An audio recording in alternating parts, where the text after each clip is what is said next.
amém? Vai ser rapidinho, um estudo bem sucinto, bem objetivo, para a glória do nome do nosso Senhor e Salvador Jesus Cristo. Maravilhoso e eterno Deus, te agradecemos mais uma vez pela tua palavra nessa noite. Te agradecemos pelos louvores, pelas orações, por todos os santos nessa noite, Pai. Então, a primazia, meu Pai, desse estudo, desse culto de ensino, que as pessoas venham ser totalmente edificadas nessa noite pelo poder da tua palavra. Amém? Então vamos lá, sem perca de tempo, coloca um fundo se for possível. Vamos dar a continuidade do sermão de Pedro. Querido, antes de nós entrarmos no texto, a gente vai do capítulo 2, versículo 23 em diante, que Pedro vai falar sobre Jesus. Por que que Jesus veio nessa terra? As profecias que se cumpriu sobre a estadia dele nessa terra, a sua ressurreição e a sua ascensão ao céu. Mas olha só para cá, querido, a pregação de Pedro, em defesa de tudo isso. Imagine só, um homem que outra hora, alguns anos atrás, não era totalmente convertido como o Senhor queria. Esse homem passou com Jesus 3 anos e meio, querido. Ali participando de todos os milagres, desde o encontro com ele ali naquela praia. Que Jesus vai ao encontro dele ali na praia, manda eles entrarem no barco, irem adiante, e lá ele manifesta a glória dele. Pedro fala para ele: Senhor, eu não sou digno que tu esteja aqui. Te afasta de mim porque sou um homem pecador. Ali Pedro reconhecendo a glória de Cristo. O Senhor falou para ele: olha, tu serás no futuro breve um grande pescador de almas, um grande homem de Deus. Naquele momento, na vida de Pedro, ele nunca ia imaginar o que vai acontecer agora. Depois de mais de 3 anos e meio, ali ao lado de Jesus, de todo o passado, esse processo com Jesus. E é assim na nossa vida. A nossa conversão, nosso primeiro encontro com Deus, muitas das vezes não é profundo. O meu foi profundo com Deus, graças, meu bom Deus. Tem pessoas que realmente se derramam, se entregam de uma maneira forte. Eu me derramei, me entreguei, caminhei muito para a casa de Deus. No começo da minha conversão, me lembro que eu ia nas orações do meio-dia, de lá eu vinha para o culto à noite. Se tivesse vigília, daí ia para a vigília, porque eu precisava daquilo. Porque de onde Deus me tirou e te tirou, a gente só sabe, só a gente sabe. Então, quando a gente vem para Cristo, querido, realmente a transformação tem que ser profunda na nossa vida. E esse homem nos ensina agora que ele está adotado de uma inteligência que é sobrenatural, de um poder que foi derramado sobre eles aqui em Pentecostes. Pentecoste, para quem não sabe, para o mundo judaico, são as festas das 7 semanas. Ali, quando Deus entrega a lei, a Torá a Moisés, eles comemoram não somente a entrega da lei, dos 10 mandamentos que Deus dá a Moisés, é uma comemoração também em prol disso, mas também das 7 semanas das colheitas, de tudo que eles colhiam, eles levavam as primícias, ofereciam ao Senhor, ali com o sacerdote, como um ato de gratidão por tudo que Deus dava a eles. Tudo que eles plantavam, tudo que eles semeavam, eles tiravam as primícias e levavam ao templo para agradecer a Deus. Um sinal de obediência a Deus, de tudo que eles faziam. Então, o Pentecoste, para o mundo judaico, até hoje, representa isso. Representa as 7 semanas, porque o mundo judaico tem 7 festas. As principais nós conhecemos, que é a Páscoa, vem o Pentecoste e depois a festa dos tabernáculos. E as outras. Então o Pentecoste, para nós, hoje como igreja, é derramamento de poder para evangelizar o mundo. Esse homem aqui, Emily, ele está cheio de Deus. Ele está pregando para a multidão.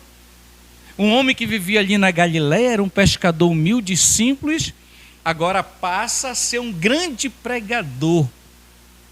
E com uma unção, uma autoridade muito forte. Porque imagine só, no primeiro sermão aqui da igreja, ao início da igreja, esse homem vai ministrar para multidões que estão ali na festa em Jerusalém. Eles saem do cenáculo e vão para lá, para o rumo ao templo, onde está a grande multidão. A cidade aqui está lotada de judeus de todas as partes do mundo. As nações, os prosélitos que gostavam das coisas do Senhor, de ir ao templo, que se convertiam ao judaísmo, estavam participando dessa festa, que atraía multidões. Agora esse homem, chamado Pedro, cheio de poder, cheio de inteligência, vai ministrar e falar por que é que está havendo toda aquela manifestação ali no cenáculo que as pessoas não estavam entendendo. E Pedro vai argumentar que aquilo é cumprimento de profecia de Joel e também o cumprimento de profecia de Davi. Ele fala que Davi aqui é um profeta do Senhor. Davi não era somente um rei, ele era um sacerdote, ele era um levita, era um grande profeta. Porque essa ministração dele, quando a gente vai estudar, está baseada nos salmos de Davi. Se você for ler o Salmo 16, está lá o que ele vai ministrar. Se você for para o Salmo 110, está lá que ele vai ministrar nesse sermão. Se você for para o Salmo 132, está lá também. Você pode estudar na sua casa. Então vamos lá, querido, é muito importante isso. Ele falar que Jesus foi para o Calvário, que Jesus foi crucificado, que as pessoas causaram um complô, tanto dos judeus que não recebiam Jesus como Messias, justamente com o Império Romano. Crucificaram, mataram ele, levaram ele para a cruz. Tudo isso se cumpriu, Pedro vai dizer no sermão dele, mas que ele ressuscitou e andou com eles. Mas que tudo aquilo tinha um grande plano, um grande propósito de Deus para mostrar que Ele é Deus. Por isso que Ele sofreu, por isso que Ele foi humilhado. E Pedro vai dizer isso nesse sermão. Por isso que ele começa assim, olha, capítulo 2, agora o versículo 23 e 24. Pedro vai explicar e ministrar nessa grande pregação. Este homem lhes foi entregue. Que homem é esse? Jesus. Ele está dizendo que Jesus, este homem Jesus, lhes foi entregue por propósito determinado e conhecimento de Deus, e vocês, com a ajuda de homens perversos, o mataram. Os judeus ali dizendo: crucificam, crucificam. Se você não crucificar, nós vamos dizer para o imperador, vamos a César, porque César era visto como um rei. Mas olha aí o grande propósito: mataram pregando na cruz. Pedro ministrando. Sabe esse homem que vocês mataram lá atrás? Esse Jesus que vocês mataram e perseguiram lá atrás? Esse complô que vocês fizeram contra ele? Deus o ressuscitou dos mortos, rompendo os laços da morte, porque era impossível que a morte o retivesse. Era impossível, porque muitos não creem que Jesus ressuscitou. Mas ele ressuscitou, ele se revelou aos 12 apóstolos, ele se revelou, passou 40 dias nessa terra, mais de 500 pessoas viram ele, então ele não deixou dúvida da sua ressurreição. E Pedro está dizendo: mas Deus o ressuscitou, vocês o mataram, cumpriram o propósito, levaram ele para a cruz, ele ressuscitou, mas Deus trouxe ele da morte. Deus trouxe ele da morte e ele está sentado à direita de Deus. Vamos continuar a pregação. A respeito dele disse Davi: eu sempre via o Senhor diante de mim, porque Ele está à minha direita, não serei abalado. Isso está no Salmo 16, que ele está aqui recitando. Por isso o meu coração está alegre, e a minha língua exulta. O meu corpo também repousará em esperança. Davi tinha essa esperança. Toda a igreja tem essa esperança. Que esperança é essa, pastor? De um dia a gente passar por esse processo, se Jesus não vir buscar a igreja nessa era nossa, todos nós vamos morrer, mas que um dia os nossos corpos serão transformados num abrir e fechar de olhos. Seremos ressuscitados para encontrar com o Senhor nos ares. E Davi já tinha isso no coração dele. Só que Pedro vai dizer que o filho de Davi, o descendente de Davi, que é o Messias, que é o dono do trono principal de Davi, o verdadeiro filho de Davi é Jesus. Por isso que Bartimeu clamou: filho de Davi, tem misericórdia de mim. A respeito dele disse Davi: eu sempre via o Senhor diante de mim, porque Ele está à minha direita, não serei abalado. Isso aqui são os cânticos de Davi, quando ele pegava para tocar e louvar o Senhor, numa adoração profunda. Por isso o meu coração está alegre, a minha língua exulta, o meu corpo também repousará em esperança se eu morrer. Porque tu não me abandonarás no sepulcro. Deus jamais vai abandonar alguém lá no... Porque o último inimigo a ser destruído é a morte. Por isso que Jesus teve que morrer. Por isso que ele teve que vir nessa terra, para mostrar que assim como ele morreu, ele foi o grande exemplo. Ele morreu, ele mesmo ressuscitou e foi para não dar glória para ninguém.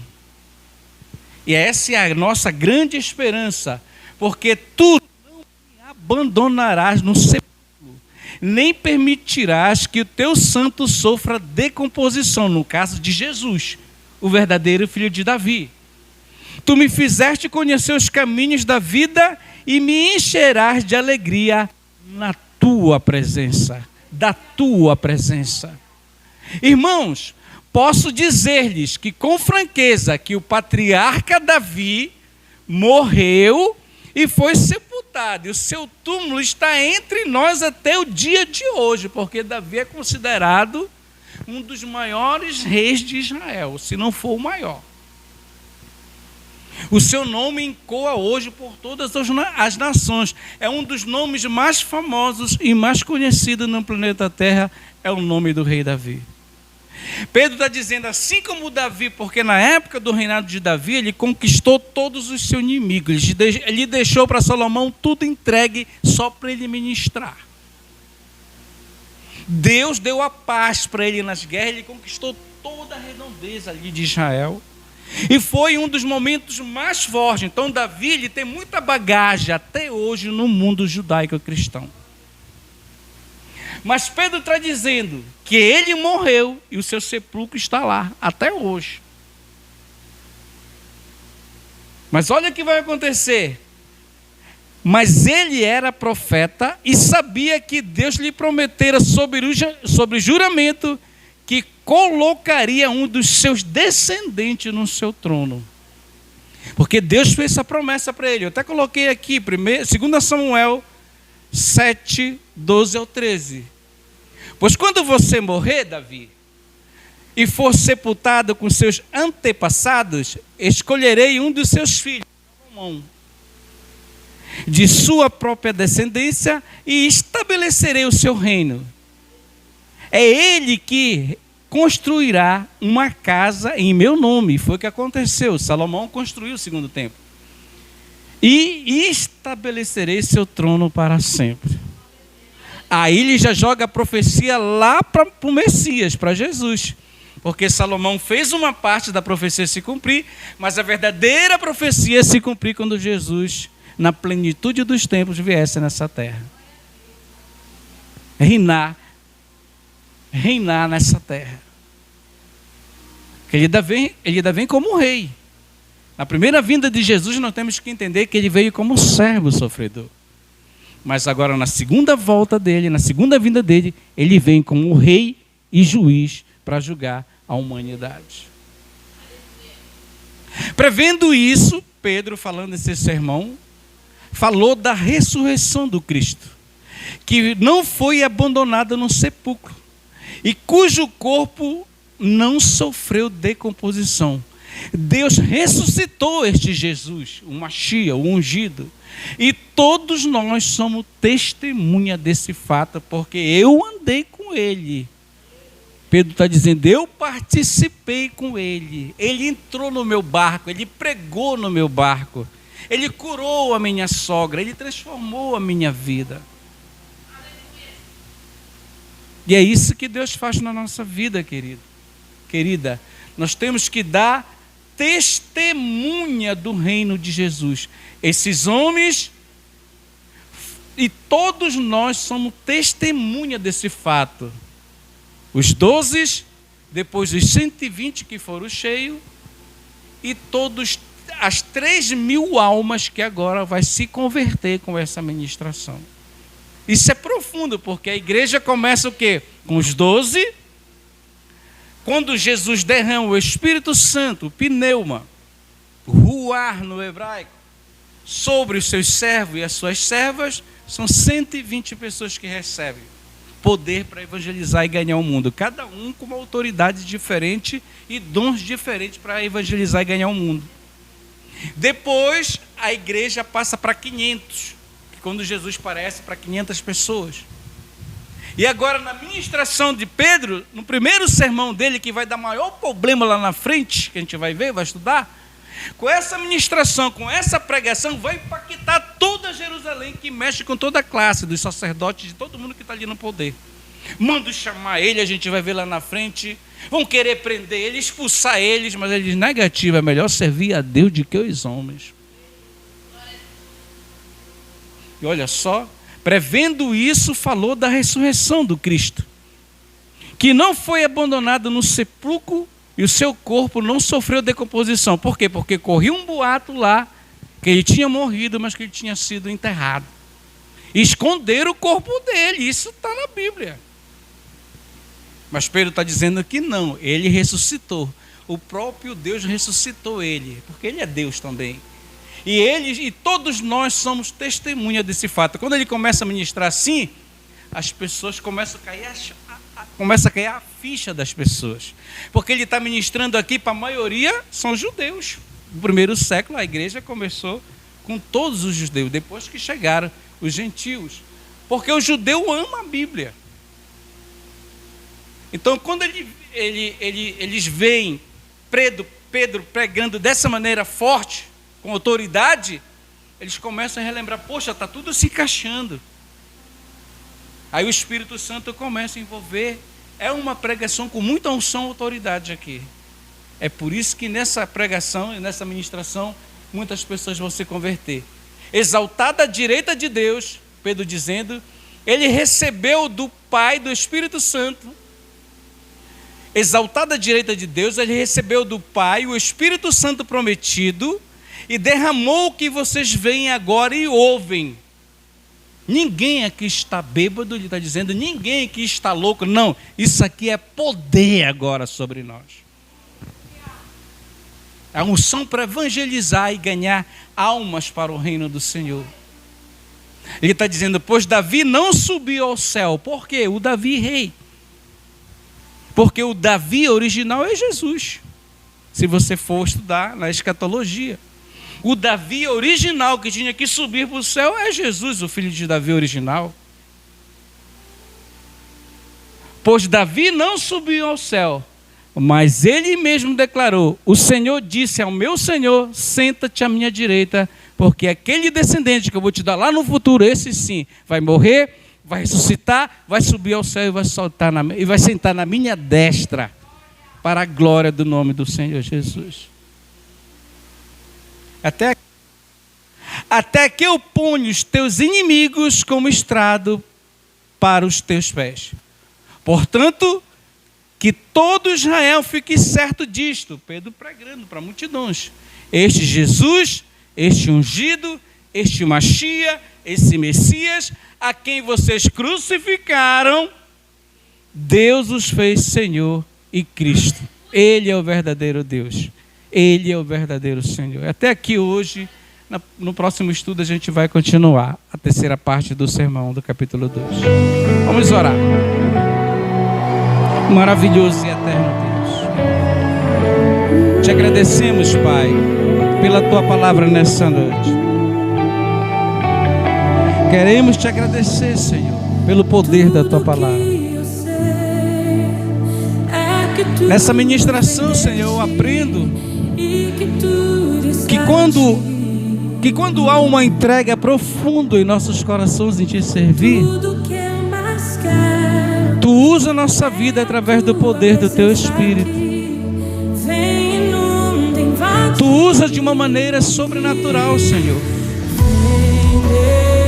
Veja o que é que está de pano de fundo na vida de Pedro.